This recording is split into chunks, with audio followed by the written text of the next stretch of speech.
Estamos dándole inicio formal al Club de Astronomía de UNIMED, de la Universidad Metropolitana. Es un esfuerzo conjunto que estamos haciendo la universidad y SOBAFA, la Sociedad de Aficionados a la Astronomía en Venezuela, representada aquí por varias personas que tenemos delante, que ustedes podrán conversar con ellos al final de la charla. La idea, como les digo, es generar entre ustedes el interés en la astronomía con bases fundamentadas que nos van a servir justamente, o nos van a dar servicio a través de talleres, cursos,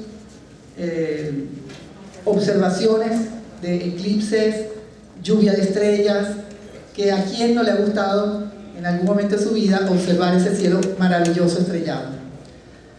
Entonces, el primer evento que tenemos para darle inicio a este club va a ser con la doctora Miriam Rengel. No quisiera extenderme, le voy a dar gracias al profesor Benjamin Sharifker, que pudo darle espacio en su complicada agenda en estar aquí hoy, y vamos a hacer que él introduzca a la doctora Rengel y nos hable un poco de qué es lo que está haciendo la doctora para poder venir a contarnos a nosotros el día de hoy.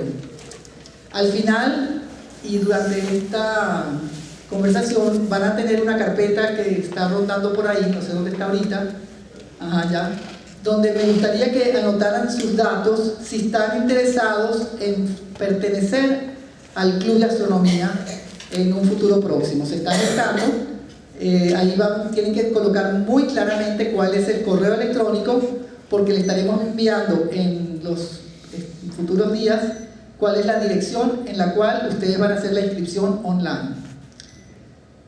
Y los invito de una vez a, de forma recreativa, a aprender acerca de lo que es ciencia en materia astronómica. Gracias.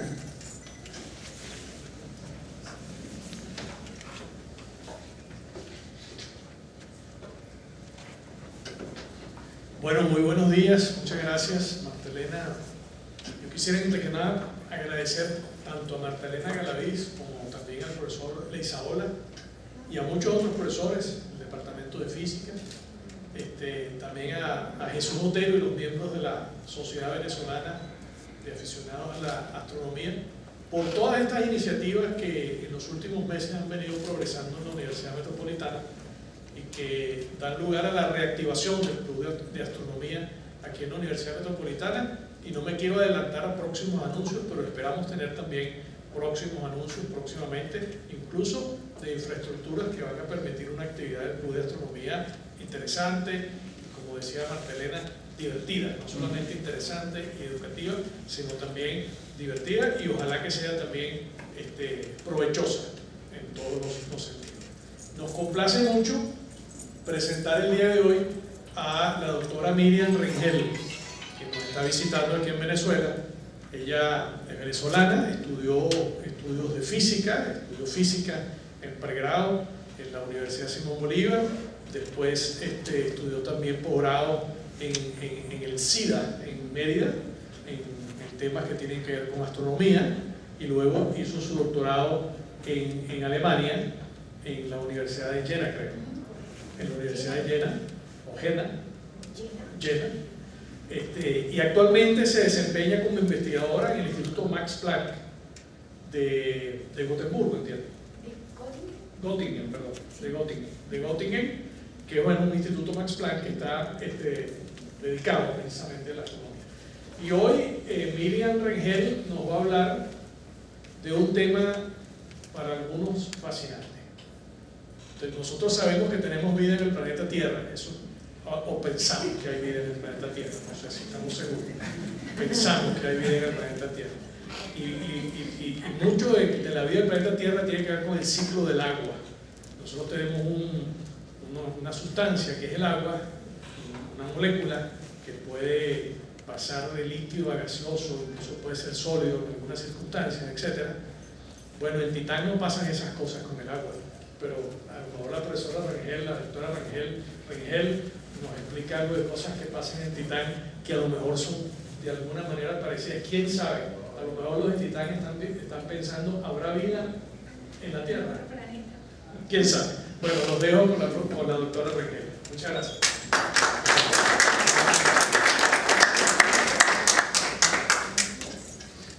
Buenas tardes, muchísimas gracias por la introducción al tópico y a mi persona. También aprovecho de agradecer la invitación de participar en este ciclo de charla durante mi visita en Caracas, mi ciudad natal, y también agradezco a la audiencia por haber venido y estar interesado en estos temas que ya van a ver que son muy interesantes. Como les comentaba al principio, hoy les voy a hablar de la composición de la atmósfera de Titán, visto por los ojos de una misión espacial muy compleja e interesante de nombre Herschel. Yo trabajo en el Instituto Max Planck de Investigaciones del Sistema Solar, eso queda en Alemania, exactamente en el corazón de Alemania, en una ciudad universitaria que se llama en español Göttingen, pero en alemán se pronuncia Göttingen. Y más que nunca, un día como hoy, es especial hablar de Titán, porque justamente la semana que viene vamos a estar los astrónomos de jubileo, porque se celebran los 360 años del descubrimiento de Titán. Y entonces hoy es un día muy especial porque se avecina esa fiesta. A continuación les voy a mencionar justamente el lente del descubrimiento de Titán, del telescopio. Este no es Titán, sino el lente. Aquí les presento tal como se encuentra en el Museo de Holanda, en el Museo de la Universidad de Utrecht. El descubridor fue Christian Huygens y fue el 25 de marzo del año 1655 con este lente. Ustedes pueden ver este anagrama, que si están interesados, luego de la charla les puedo comentar un poco de la historia y qué significa este anagrama. Ahora bien, ¿por qué estamos interesados en Titán? Bueno, Titán es muy interesante porque está cubierto con una densa atmósfera, básicamente nitrógeno y metano. Además de eso, esa atmósfera es muy compleja y muy diversa. Les voy a exponer brevemente cuáles son las principales preguntas y luego todos los desarrollos tecnológicos hasta hoy en día en orden de investigar todas estas preguntas. Sabemos muy poco sobre el origen de la atmósfera, también de la Tierra y de Titán. Y la química que ocurre allí es extremadamente compleja. Para darles una idea, a continuación les menciono básicamente en qué consiste la química básica en el planeta. La luz ultravioleta, junto a las partículas energéticas que vienen de la magnetosfera de Saturno y los rayos cósmicos, ellos interactúan con los principales componentes que tiene Titán, que básicamente es nitrógeno y metano. Todas estas juntos interactúan y forman complejas familias, por ejemplo los nitrilos, que son el cianuro de hidrógeno, por ejemplo, y también se forman los hidrocarbonos, como el etano y el benceno. Estas familias que están aquí se recombinan unas con otras y forman especies muchísimo más complejas, que una de las preguntas es, bueno, ¿qué tan grandes pueden ser estas familias de moléculas y qué tan complejas pueden ser? No lo sabemos, y eso es algo que estamos en la lucha para investigar y de entender qué complejidad de todas estas especies hay. Y esto es único en esta atmósfera, porque no hay otra atmósfera en el sistema solar, además de la Tierra, donde podemos investigar todas estas componentes. Pero antes de entrar en las investigaciones, les quiero mencionar que se requieren observaciones de espacio y desde Tierra en orden de estudiar todos estos modelos de la atmósfera, en orden de estudiar el origen, la evolución y toda la complejidad de la historia que tiene la formación de los planetas. Antes de continuar, les voy a nada más introducir dos términos que tienen que estar muy claros para continuar la charla. Uno es, seguramente han escuchado, ¿qué es el submilimétrico? El submilimétrico sencillamente es una región aquí del el espectro electromagnético, y nuestros ojos, por ejemplo, solo ven la luz visual. Esa es esta región que ustedes pueden ver aquí, el visible, y es la parte que nuestros ojos pueden ver.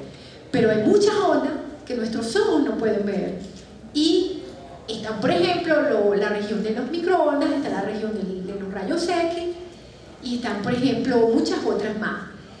Como ustedes saben, estas ondas tienen longitudes de onda cuando son muy largas, tienen baja frecuencia, y cuando tienen una longitud muy corta, tienen alta frecuencia.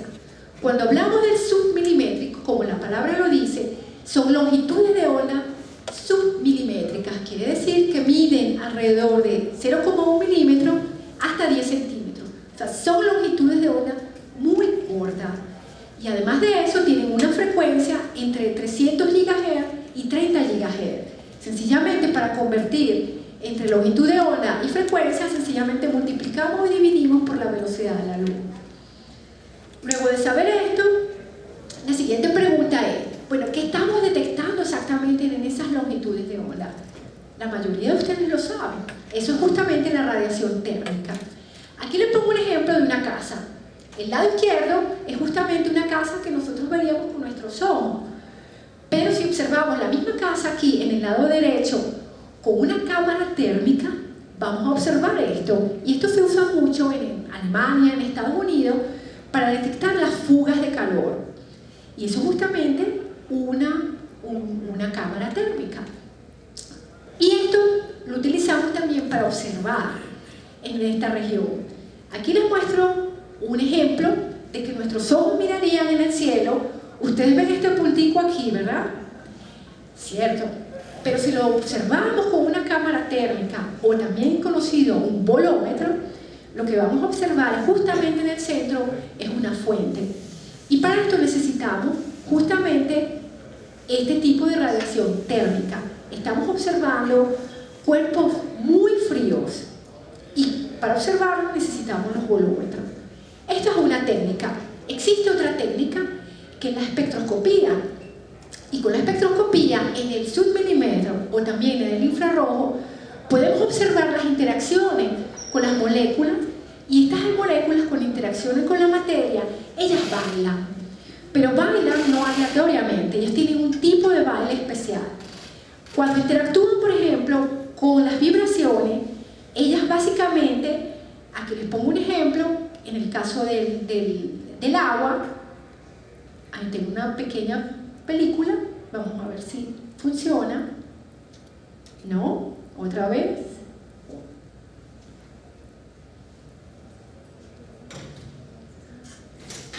¿No? Otra vez.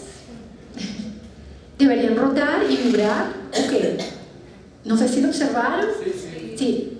Justamente estas moléculas están bailando, están haciendo ejercicio, y ese tipo de ejercicios son los modos de vibraciones en el infrarrojo. Pero ocurre en el submilimétrico, ellas bailan de otra manera. Ese tipo de baile son las rotaciones moleculares, y rotan de esta manera, como pueden ver. Ellas rotan en los ejes, lo pongo otra vez para que ustedes observen, y esto ocurre sencillamente con todas las moléculas. En este caso es el agua, pero ocurre con el metano, con el hidrógeno y con todas esas familias de moléculas. Y nosotros lo que hacemos es sencillamente observar ese tipo de vibraciones que ustedes ven aquí. Se pueden imaginar la complejidad tecnológica que significa observar ese baile de moléculas, hacer los espectros y luego analizarlo. Eso es justamente lo que estamos haciendo. Ahora bien, en la siguiente les voy a presentar una introducción de lo que se ha hecho hasta ahora en las observaciones. Todas las observaciones se han realizado desde hace muchísimos años, y empezaron con el tiempo del Voyager 1 y 2. Estamos hablando del año 1982. En aquel entonces se habían observado HCN, se había observado, por ejemplo, las familias del carbono. Posteriormente también se observaron con el ISO. ISO significa en inglés el Observatorio Espacial Infrarrojo, y estas son las detecciones de agua para verificar que el agua viene de afuera, viene externo, pero en aquel entonces no se sabía muy bien qué tipo de qué mecanismo podían evidenciar el agua. También con el ISO, aquí pueden ver una complejidad de líneas. Tenemos hidrógenos, carbonos, tenemos HCN, metano. Y posteriormente, en el año 2007, también con Cassini, que fue otra misión muy importante, no solo se verificó todo lo que el ISO determinó, pero también se descubrió benceno.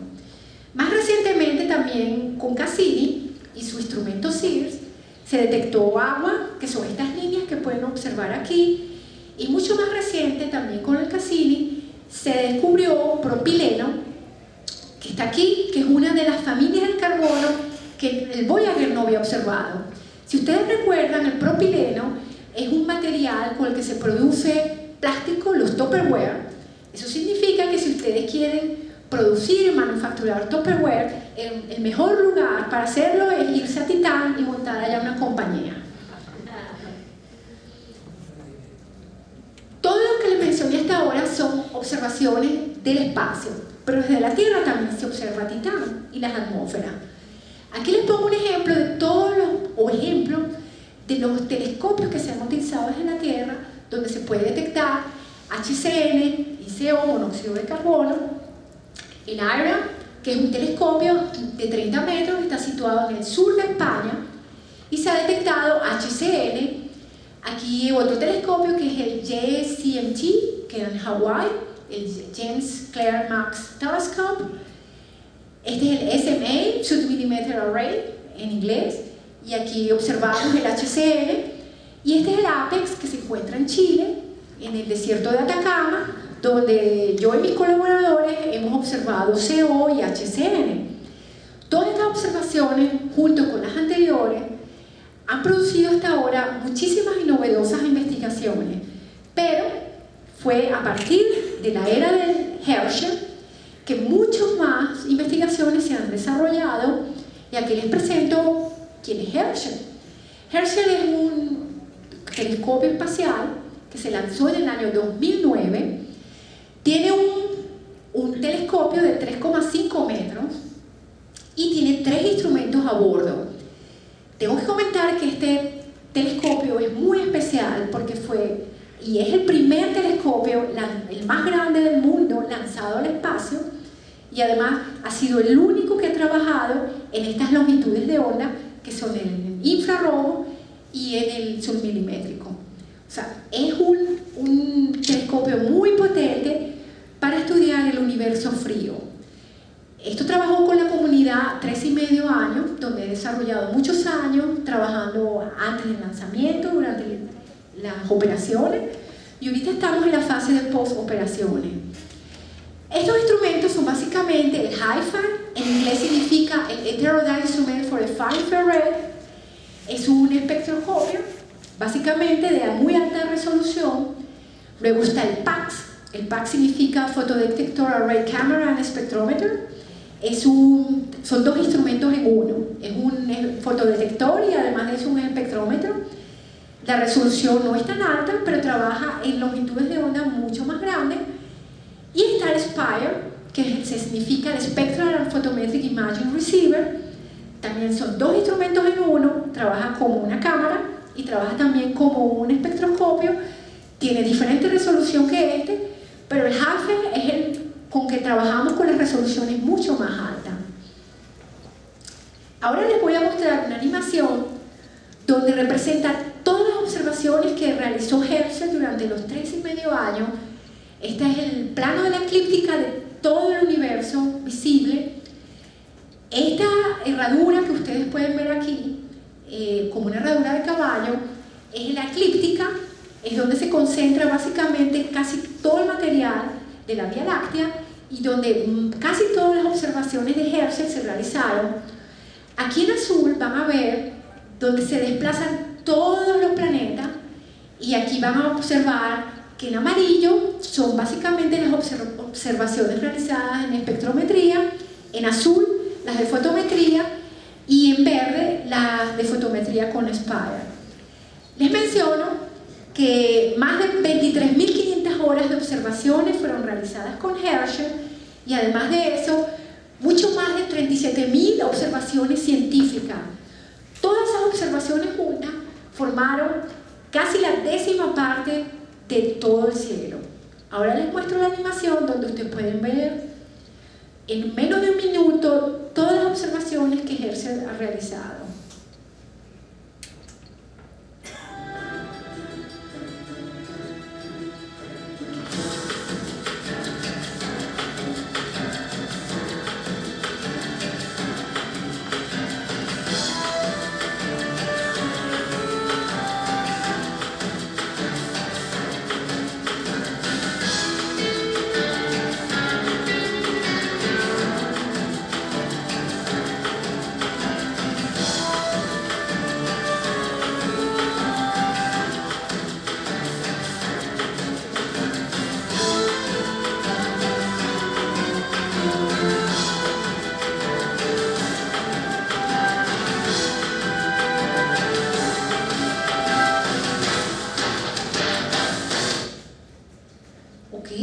Como pueden escuchar, la música es de Misión Imposible, pero aquí es Misión Done, significa misión cumplida. Ahora bien, ahora les voy a mencionar una comparación de estos instrumentos de Herschel con los previos instrumentos que les mencioné, y como pueden ver, esta es la escala de la longitud de onda en micrómetros y una comparación de todos los instrumentos. En amarillo pueden ver Herschel PAX, Spire y Haifa, y lo que cubre en comparación con el Voyager, ISO y Cassini. Aquí a continuación pueden ver la resolución. Mientras más pequeña la resolución es, más potente es el instrumento. Quiere decir que los instrumentos de Herschel tienen una resolución mucho más alta que los previos instrumentos, pero cubre un poco menos longitud de onda que, por ejemplo, con Cassini. Entonces son complementarios unos con los otros.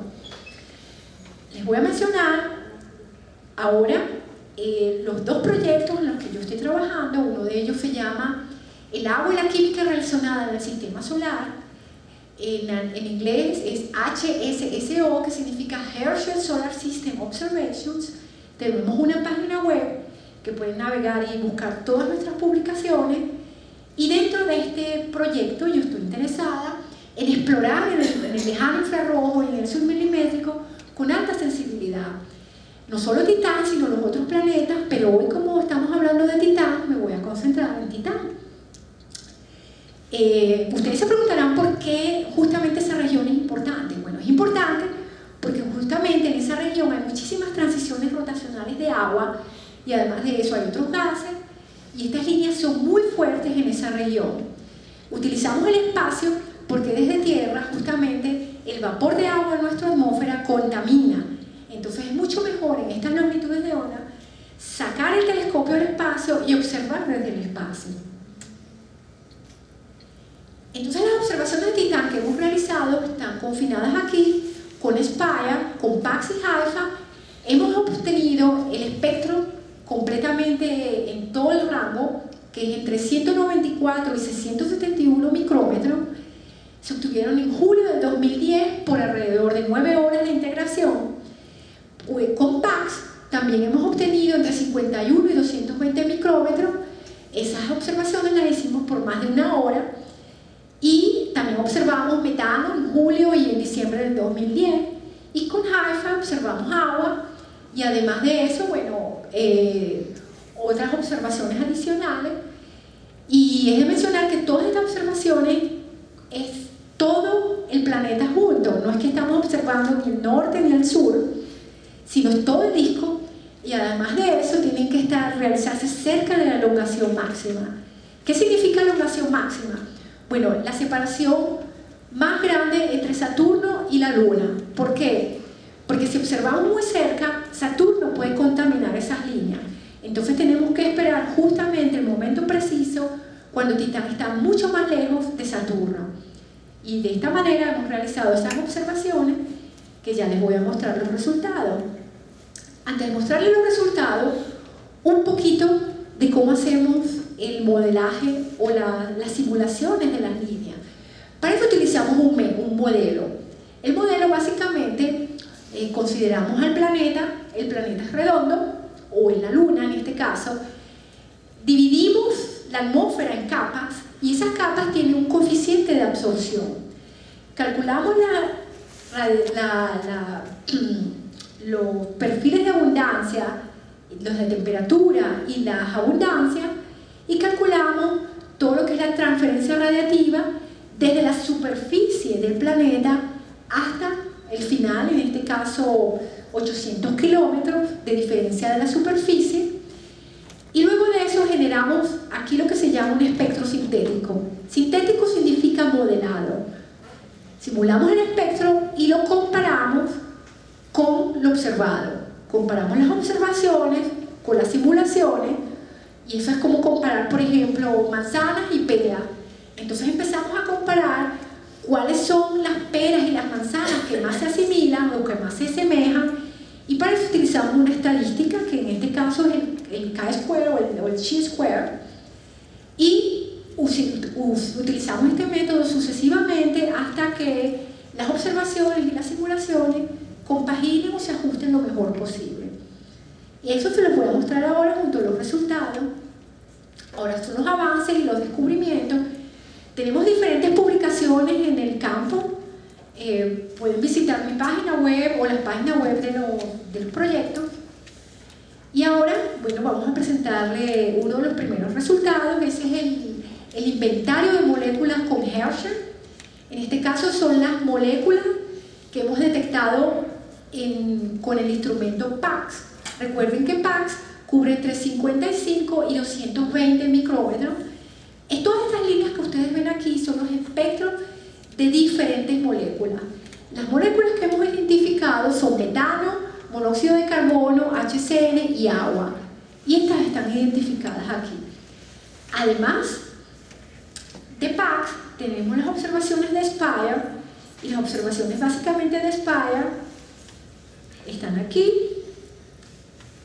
las que les muestro aquí abajo. Aquí pueden ver también una complejidad de moléculas, básicamente de metano, CO y HCN, y aquí les muestro un zoom para que vean la complejidad de estas moléculas. Aquí pueden ver, por ejemplo, incluso por ejemplo, 13CO o H13CN, esos son los llamados isótopos. Y esos isótopos son sumamente fundamentales de estudiar, porque con ellos podemos investigar el origen y la formación de los planetas. Esto es muy difícil de detectar y lo hemos detectado con Herschel, y muchos de estos isótopos los hemos detectado por primera vez. Les mencioné también el inventario respecto al agua. Aquí les muestro los espectros que hemos detectado con el agua. Estos son los de Haifa en dos diferentes frecuencias, y estos tres que están aquí abajo son las líneas detectadas con el instrumento PAX. Aquí se pueden identificar las frecuencias, y estas líneas de agua en el lejano infrarrojo son detectadas por primera vez. Recuerden que este telescopio es el único que ha abierto esta ventana en estas longitudes de onda, y anteriormente ninguno de Voyager o Cassini o el ALSA pudieron detectarla. Tuvimos sorpresas también en nuestras investigaciones. Cuando estábamos observando el agua, también detectamos, por ejemplo, nuevas moléculas. En este caso, hemos detectado el hidrógeno isocianuro. Esta molécula se ha detectado en el espacio interestelar, pero nunca se había detectado en un planeta, y mucho menos en Titán. Y este tipo de investigaciones produjo esta sorpresa. Como les mencioné, es una especie que no está previamente identificada en la atmósfera de Titán. Luego de esto, de identificar qué tipo de moléculas observamos, lo que hicimos fue calcular el espectro sintético para varias abundancias. Quiere decir que introducíamos en el modelo diferentes modelos de abundancia, hacíamos la transferencia radiativa, y luego calculábamos ese espectro, y luego calculábamos el mejor ajuste. Aquí les muestro un ejemplo de metano. El metano en Titán es de origen desconocido. Este gas es destruido tan rápidamente en la atmósfera que todo lo que observamos hoy estuviera completamente diluido en tan solo 10 a 7 años. Entonces, algo debe inyectar metano en Titán. Hay diferentes modelos. Hay un modelo que indica que metano puede ser que vino del interior del planeta o de la Luna, o hay otros modelos que vino del exterior o que es un proceso transitorio. Dando estas charlas hay personas que me han preguntado, ¿será que hay vacas en Titán? Puede ser, no lo sabemos, pero algo está produciendo metano en Titán. Lo que nosotros hacemos es medirlo. Y con estas mediciones aquí les muestro todas las líneas, tanto observadas como simuladas. Este es el mejor ajuste de todas las líneas. En blanquito pueden ver nuestras observaciones y sobre las líneas blanquitas están las rojas. Esas son las simuladas o las sintéticas. Y estas son las observadas pues básicamente con PAX y estas son con Spire, las que están aquí. Hemos calculado el ajuste y aquí pueden ver en esta tabla nuestras dos observaciones o mediciones con Spire y PAX, que son estos valores 1.33 y 1.27, y cuando los comparamos con las anteriores mediciones, tanto de SID como del GMS, ellas son consistentes. Quiere decir que metano, al menos en los últimos 20 años, se ha mantenido estable en Titán, pero no sabemos su origen. El origen es completamente desconocido. Puede ser que hay bacterias, puede ser que hay vida, puede ser que sencillamente viene del interior, y estamos investigando justamente de dónde se produce el metano. Otra especie de mucho interés es el monóxido de carbono. No se sabe si es primordial. Primordial significa que es intrínseco, que es directamente de la Luna o del planeta, o si es externo, si viene de afuera.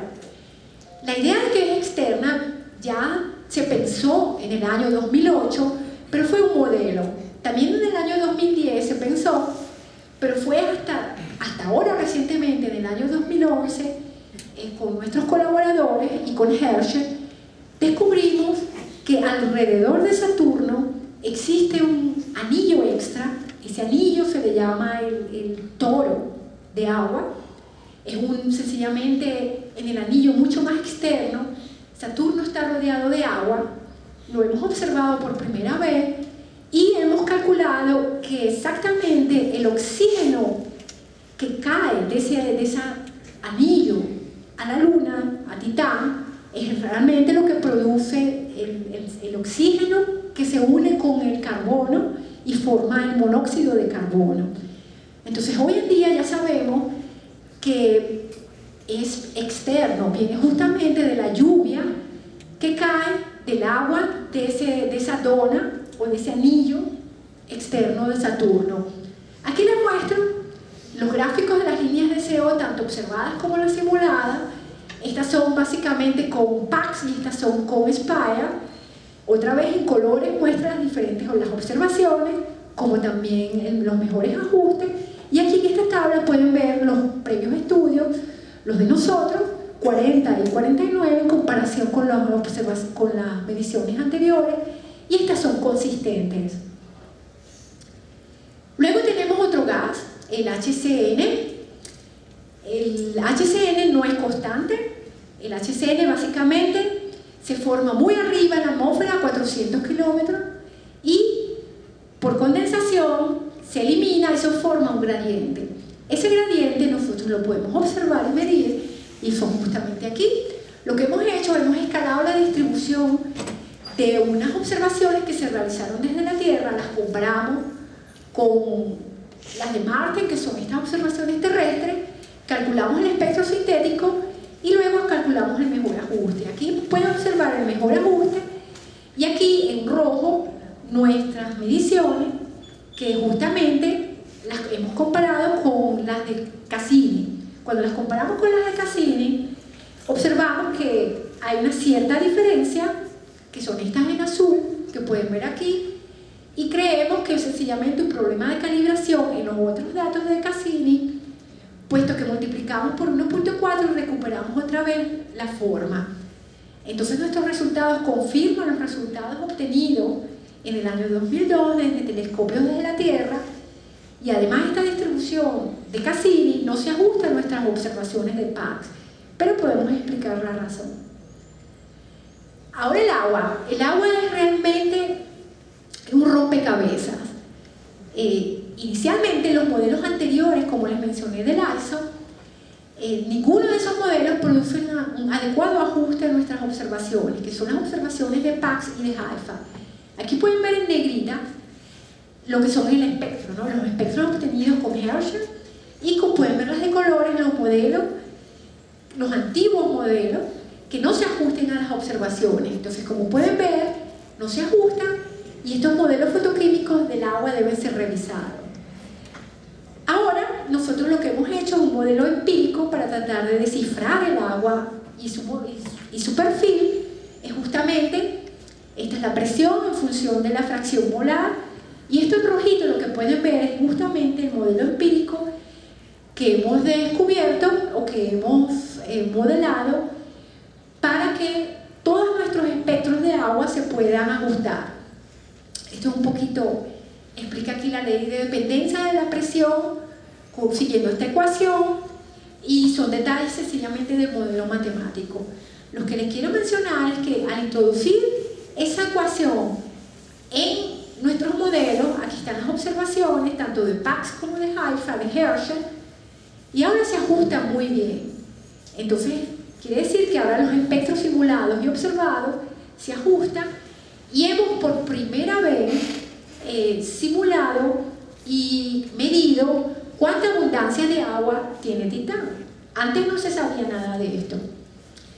También hemos comparado esos perfiles de agua con las observaciones que tenemos de Pax, que también hemos descubierto 3 moléculas que están aquí, justo en esta región, que son estas 3, y como pueden ver en azul, las observaciones y las simulaciones encajan muy bien.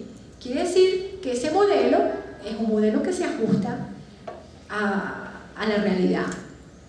Continuando con los gases, tenemos el HNC, como les comenté, una nueva molécula detectada en Titán, y aquí les muestro el espectro. Como lo pueden observar, es la primera detección de HNC en la atmósfera de Titán y fue hecha por descubrimiento. Nosotros, observando agua, sencillamente detectamos esta nueva molécula. Ahora estamos interesados en qué consiste esa molécula, cuál es la abundancia, etcétera, etcétera, y para ello sencillamente utilizamos modelos de las líneas y tratamos de hacer la transferencia radiativa y tratar de buscar el mejor modelo. Como pueden ver, este modelo en verde, bueno, se ajusta bastante bien, pero aquí en esta zona no se ajusta muy bien. El siguiente modelo es este a mayor altitud, que es en rojo, se ajusta muchísimo mejor a la línea, y así sucesivamente probamos en azul y probamos en verde, y con esto lo que sabemos que los mejores ajustes son estos perfiles que equivalen a este verde y entre el azul y el verde, y estas son las abundancias que hemos calculado. Ya sabemos que al menos HNC se forma muy arriba en la atmósfera, pero no sabemos más nada. Hay posibles reacciones, que son estas que están aquí. También hemos calculado el tiempo de vida químico de esta molécula. Es muy corto, es 3 veces mucho menos de la vida del Titán, de un día. Entonces estamos esperando variaciones diurnas de esa molécula, pero necesitamos mucho más observaciones. Necesitamos mucho más observaciones para saber si está restringido nada más en la parte de arriba, en la ionosfera, o un poco más abajo. Pero para esas observaciones necesitamos más instrumentos que en el momento no están disponibles para nosotros. Anteriormente les mencioné también la importancia de los isótopos, y ahora viene la parte de interpretación de los datos. ¿Qué sabemos de los isótopos del Titán? ¿Qué nos pueden ayudar ellos a entender la formación y el origen? Y esto es muy importante. Ustedes pueden estar pensando, bueno, eso pasa por allá en Titán, pero cuando entendemos Titán, también podemos entender nuestro propio planeta, puesto que estas atmósferas son las dos muy complejas, y entonces se utilizan como laboratorios de investigación. Al estudiar uno, podemos entender mejor el otro, y podemos entender también mejor nuestro origen de vida y formación. Aquí les muestro, por ejemplo, con Pax y con las observaciones de Pax, los isótopos detectados, que son 3CCO, aquí en verde, y el H3SN, que está aquí en fucsia, y hemos descubierto o medido que esta relación entre 13 y 12 son estos numeritos. Ya les voy a explicar por qué son importantes estos numeritos. Y esto tiene que ver justamente cuando comparamos los valores terrestres.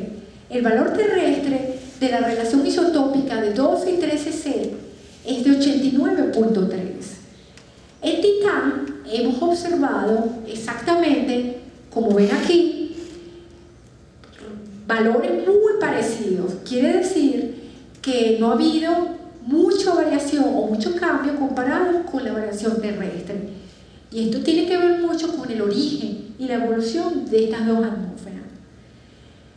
Ahora bien, con esos isótopos podemos compararlos con otros isótopos como el 1514N en HCN y también con el oxígeno 1816 en el monóxido de carbono. Lo hemos medido y comparado con previas observaciones y lo comparamos con el de la Tierra. La Tierra tiene una relación de 15 a 14 de nitrógeno de 272. Como ustedes pueden ver aquí, lo que hemos medido es 76. Hay una gran diferencia. Y eso se explica porque justamente ocurre un fraccionamiento fotolítico muy arriba en la atmósfera de Titán que produce que se produzca más nitrógeno 15 y produce que hayan estas variaciones. Y eso se explica.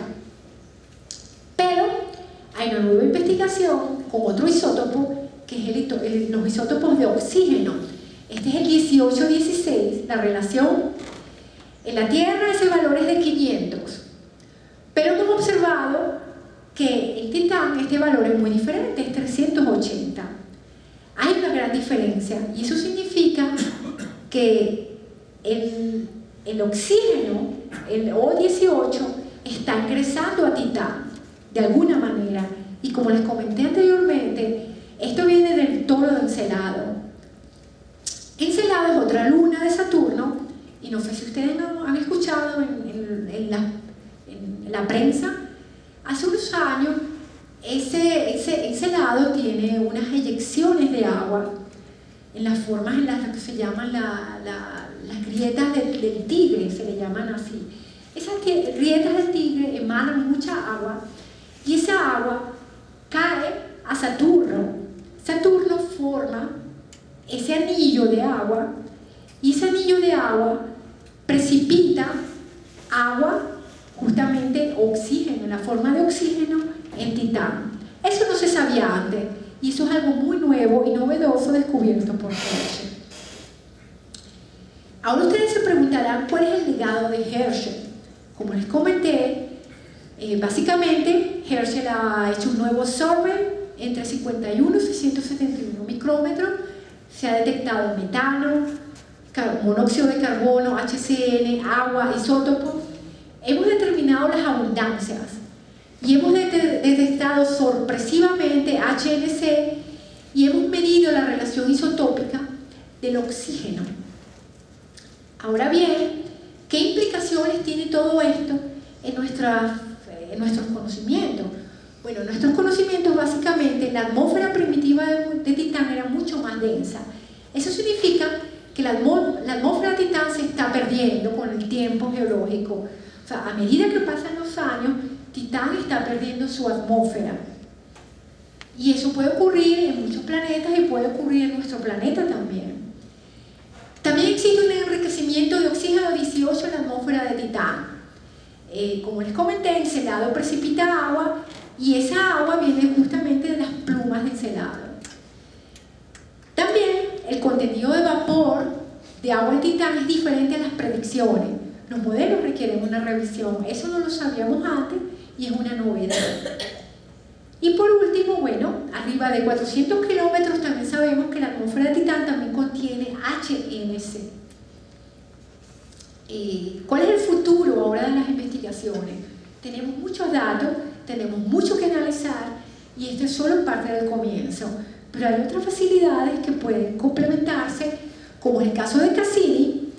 Cassini es una misión que está orbitando alrededor de Saturno y de las lunas de Saturno, una misión que dura hasta el 2017.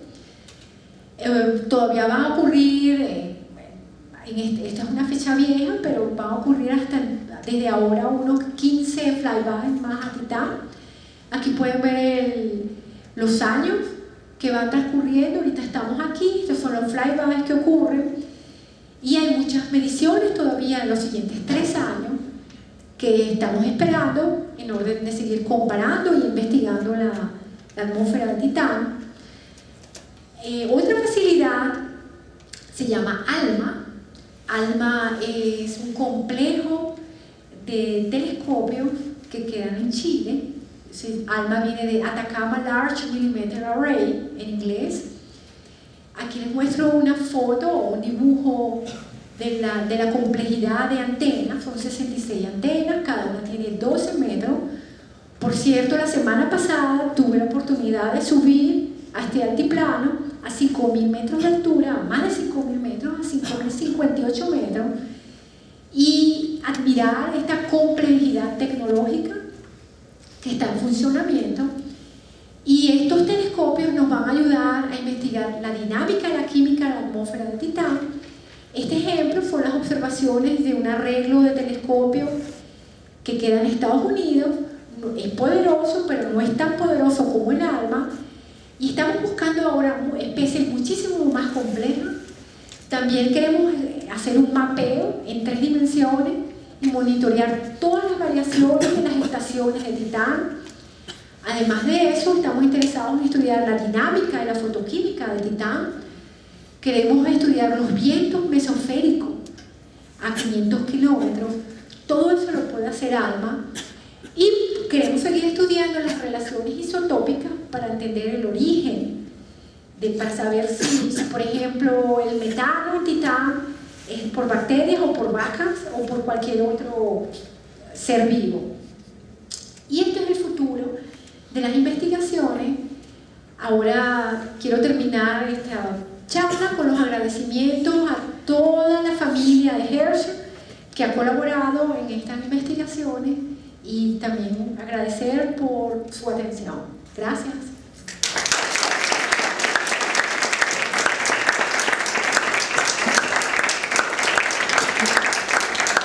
Muchas gracias, Miriam. No sé si alguno quiere intervenir con alguna pregunta.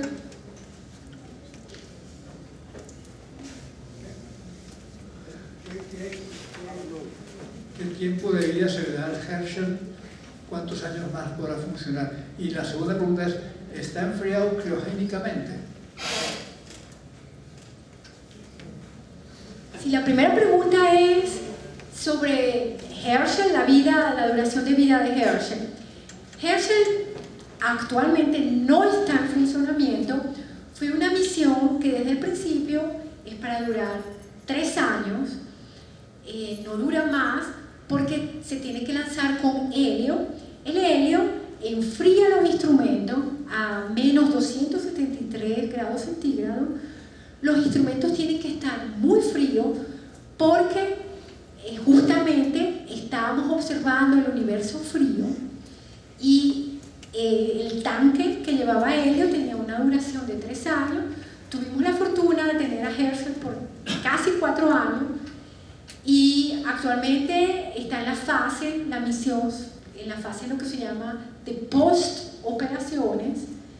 No está activo, pero la misión continúa, que es la parte de publicar todos los datos y hacerlos disponibles a la comunidad científica. Y la segunda pregunta era sobre si los instrumentos están criogénicos. Sí, tienen que estar, como les comenté, a temperaturas muy bajas, y para eso se utilizó el helio, y eso son tecnológicamente avances muy grandes, tanto en la tecnología como en la construcción de telescopios. La resolución del Herschel comparado con el ALMA, ¿tú podrías hacernos una relación? Sí, las dos facilidades se complementan. Herschel tenía una resolución con uno de sus instrumentos, que es ALFA, con muchísimo más resolución que ALMA, pero ALMA puede detectar muy puntualmente, puede detectar hasta un bolívar en Titán. Eso quiere decir que puede concentrarse en latitudes, latitud norte, latitud sur, este y oeste, por ejemplo, y eso es algo que Herschel no lo podía hacer. Herschel básicamente se basó en observar completamente Titán, esa era su resolución, y ahora con ALMA, a pesar de que tiene una resolución un poco menor que la de Herschel, se puede complementar muy bien observando las diferentes latitudes de Titán.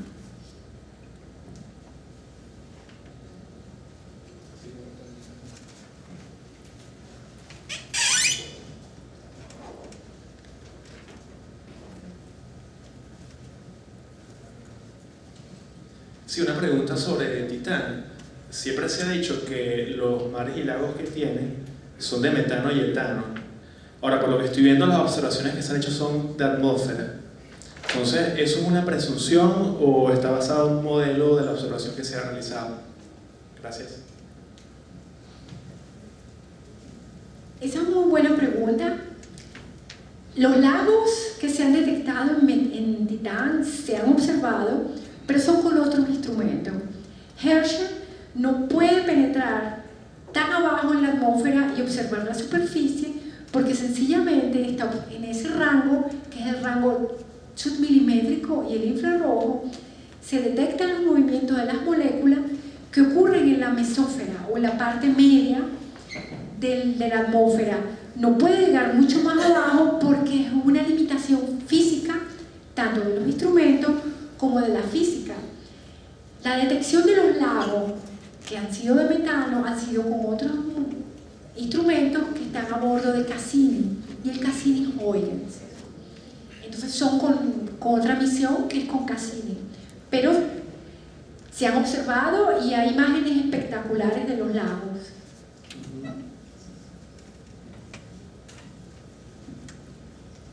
Mi pregunta no es científica, mi pregunta es como persona, como venezolana en estos grupos de estudios. ¿Cómo ves las próximas generaciones de venezolanos dedicados al estudio astronómico? ¿Cómo se está moviendo? Porque estos son años y la preparación en Venezuela, ¿cómo está integrándose en el mundo internacional? Sí, eso es una pregunta también muy interesante fuera del ámbito científico.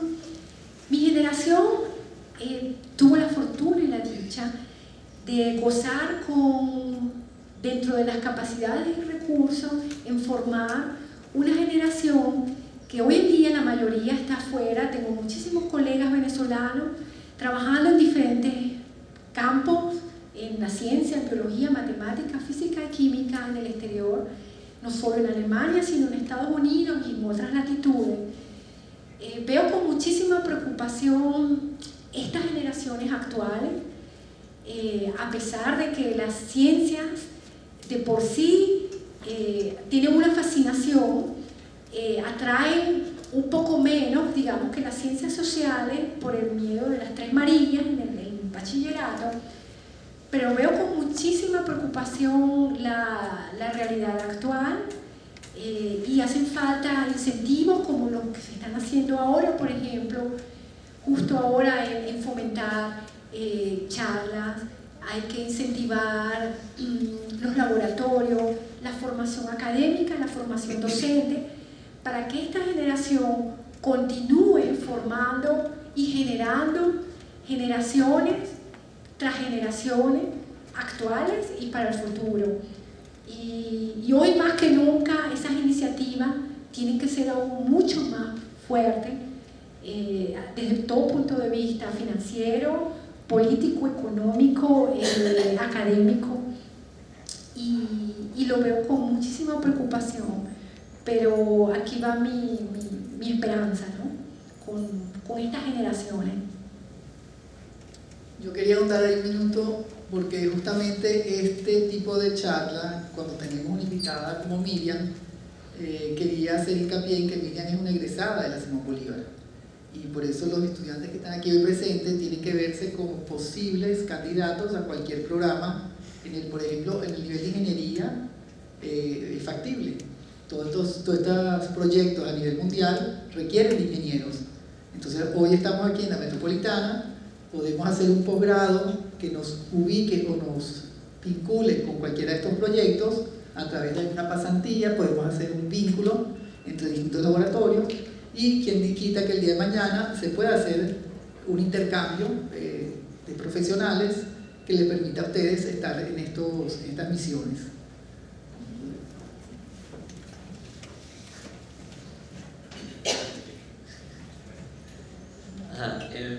Mi pregunta es, a lo mejor es algo que no estoy viendo, pero es también sobre la atmósfera de Titán. Si bien la atmósfera de la Tierra es privilegiada por muchos motivos, sobre todo por el agua, que a la vez es muy simple, pero a la vez es extremadamente compleja porque se actúa de formas bastante extrañas. Comparado con, o sea, tengo entendido que Titán es un poco más grande que la Luna, evidentemente más pequeña que la Tierra.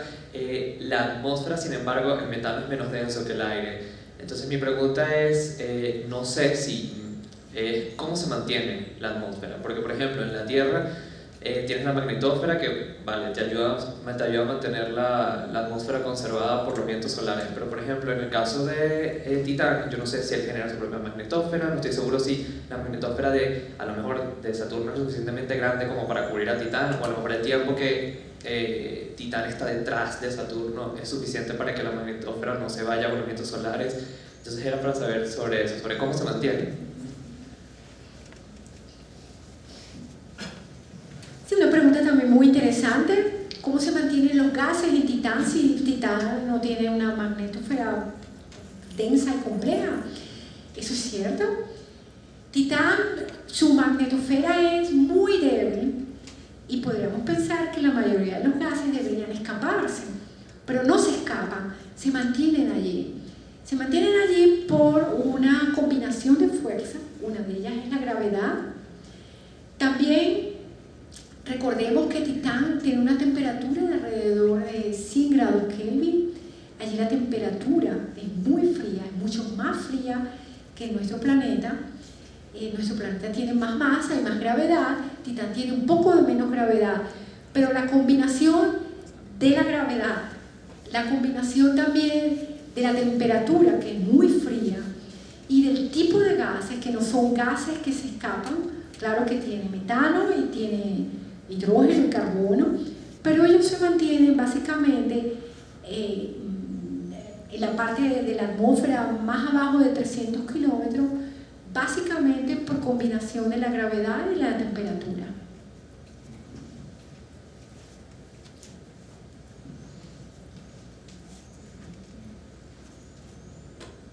Bueno, yo quería hacer una pregunta que vino también de parte del público. Todos, o casi todos aquí vieron las películas que están de moda hoy en día de misiones espaciales. Una es Gravity, ¿no? La de Sandra Bullock. ¿Qué pasa con los desechos humanos en el espacio?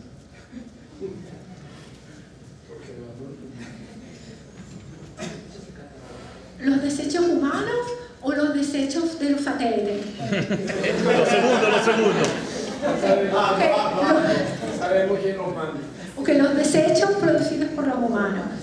Okay, sí, porque los desechos humanos, tengo la respuesta porque una vez cambiando la pregunta, y la voy a responder esa.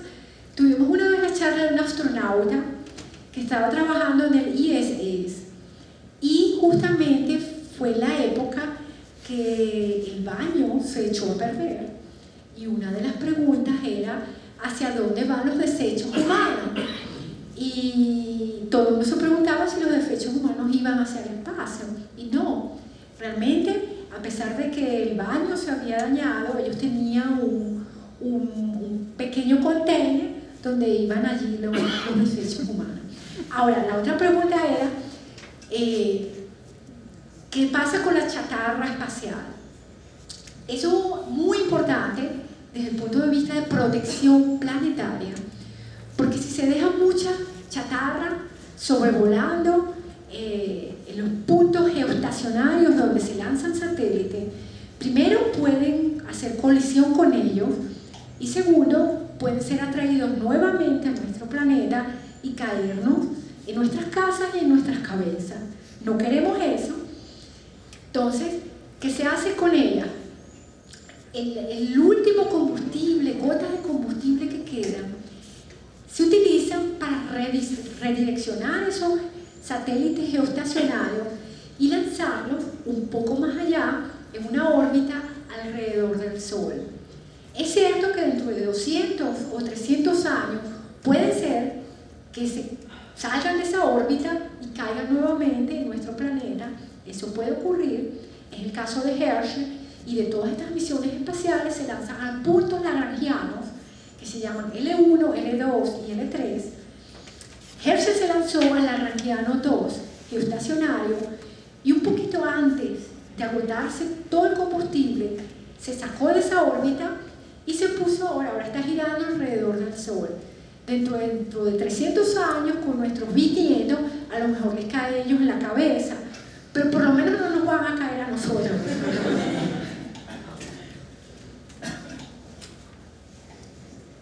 Bueno, creo que con esto damos culminación a nuestro primer ciclo de charla del Club de Astronomía en la Universidad Metropolitana. Quiero agradecer exclusivamente a Miriam por habernos dedicado este tiempo aquí en la universidad y también agradecer a todos los miembros de SOBAFA por colaborar con nosotros a partir de hoy y en el futuro en todas las próximas actividades que vamos a tener aquí en la universidad. A los que se inscribieron en la carpeta que está circulando, quiero anunciarles que lo primero que van a recibir es un correo en donde hay un link directo a una planilla de inscripción del Club de Astronomía Unimed. Los que estuvieron aquí presentes tienen membresía gratis por este primer año. Entonces es algo que estamos dando por haber venido y escuchar a Miriam. Lo segundo es que van a tener enseguida un periódico mensual que se llama El Mensajero Estelar, donde va a haber, la dirige Jesús Sotero, y tiene todo tipo de noticias de astronomía que son bastante interesantes y contestan a veces muchas preguntas que nosotros nos hacemos. Eso enseguida. Y luego van a tener los anuncios de cualquier tipo de evento que va a sucederse o en Caracas o cercano a Caracas para que ustedes puedan asistir. Entonces, las próximas, toda la comunicación va a ser por página web. Hay un correo electrónico que se llama, es muy fácil, astromed, de Astronomía Unimed, @unimed.edu.be, en donde cualquier pregunta puede ser respondida por allí. No sé si hay una... Quería preguntarte si esa planilla que recibimos a la vez podemos nosotros... Por supuesto que sí. Esto es un club de aficionados abierto a todo público. Puede ser dentro de la universidad, puede ser personas fuera de la universidad que tengan algún interés. Y les voy a adelantar que SOBAFA nos está donando 2 telescopios y se están haciendo las gestiones para construir un observatorio en el techo del edificio de aulas A2, en donde vamos a poder hacer observaciones en sitio o a través de todo lo que es la tecnología en un salón y poder ver qué es lo que está viendo ese telescopio. Evidentemente es la ciudad, hay luminosidad, es otro tipo de observaciones, pero para empezar a jugar con estas cosas es bastante ameno, ¿no? Ese va a permitir inclusive hacer entonces observaciones, como le dije al principio, los que llegaron tarde, de las lluvias de estrellas, todo lo que es la introducción de los asteroides cuando entran a la atmósfera, que dejan esas estrellas fugaces fabulosas que uno ve cada tanto. En agosto creo que va a haber una fuerte actividad de estrellas fugaces, no sé si se va a ver o no se va a ver, pero espero que se vea. Entonces ahí vamos a de repente tener un encuentro con Jesús y SOBAFA, estén pendientes, y vamos a ver el momento que sean los eclipses, vamos a invitarlos para subir a ver eclipses, y todo de manera guiada a través de las personas que están colaborando con nosotros, que agradecemos de antemano. Pablo Leizaola, tengo que agradecerle porque estamos constituyendo esta junta directiva, todavía está en formación, porque él ha sido pionero en hacer un curso en la universidad desde hace años que se llama Introducción a la Astronomía. También están invitados para inscribirse en su curso. Bueno, muchas gracias.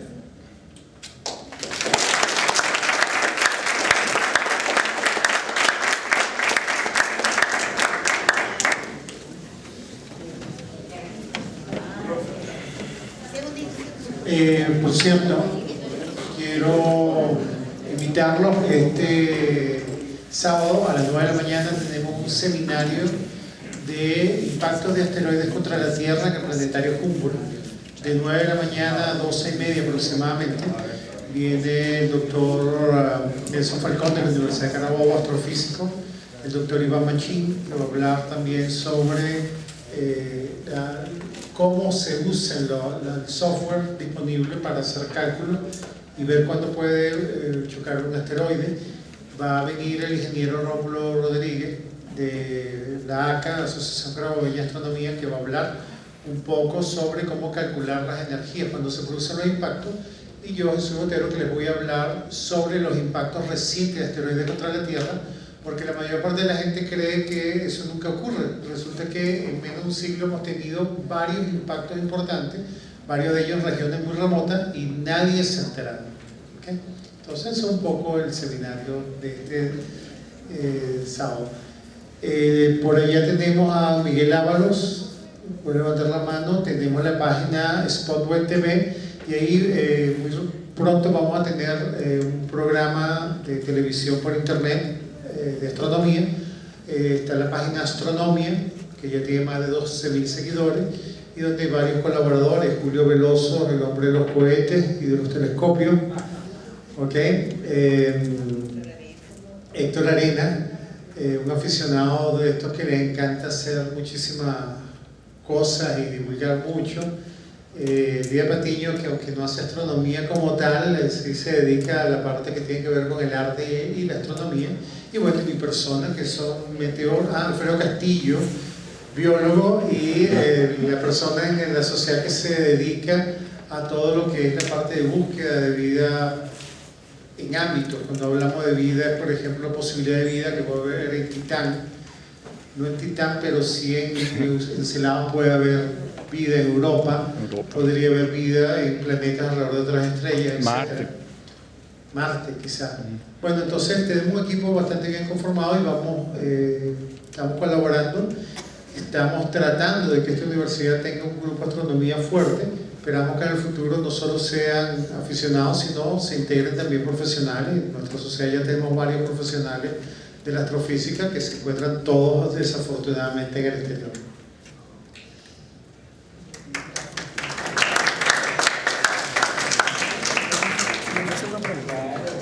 Cuando Marte está en su parece que